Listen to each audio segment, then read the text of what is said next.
الله وبركاته.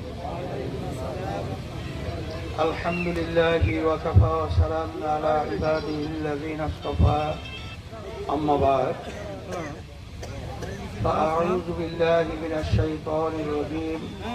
بسم الله الرحمن الرحيم. وما أرسلناك إلا رحمة للعالمين. صدق الله العلي العظيم. সবাই দুরূদ শরীফ পড়ি। আল্লাহুম্মা সাল্লি আলা ওয়া হাবিবিনা ওয়া মাওলানা মুহাম্মদ সাল্লাল্লাহু আলাইহি ওয়া আলা আলিহি ওয়া আসহাবিহি ওয়া বারাক। আজকে নির্বাচনী সভার সভাপতি, মঞ্চে বিভিন্ন পর্যায়ে দায়িত্বশীল সম্মানিত উলামায়ে কেরাম, সামনে যারা উপস্থিত রয়েছেন, ইসলাম দেশ প্রেমিক আমার ভাইরা, পর্দার আড়ালের মা বোনেরা,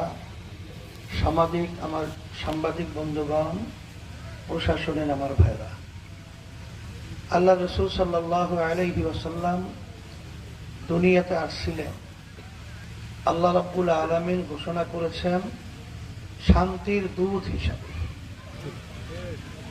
আল্লাহ রাসূল সাল্লাল্লাহু আলাইহি ওয়াসাল্লাম দুনিয়াতে আসছিলেন মিথ্যাকে দূরীভূত করার জন্য আর ন্যায়কে সত্যকে প্রতিষ্ঠিত করার জন্য।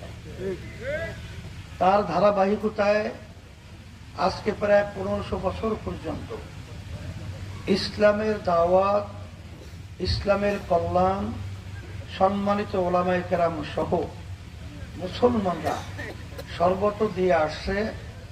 বাস্তবতা আমরা যেটা দেখেছি, যখন যেখানে ইসলামী নীতি আদর্শ বাস্তবায়ন ছিল, সেখানে শুধু মুসলমান নয়, শুধু হিন্দু সহ অন্য ধর্ম অবলম্বী নয়, এমনকি একটা পিঁপড়ার পর্যন্ত স্বাধীনতার নিশ্চয়তা বাস্তবায়িত হয়েছে। আজকে বাংলাদেশের ভিতরে শতকরা প্রায় 92 জনের মতো মুসলমান বসবাস করে। এই দেশের মধ্যে বাংলাদেশের রাজধানী ঢাকাকে বলা হয় মসজিদের নগরী।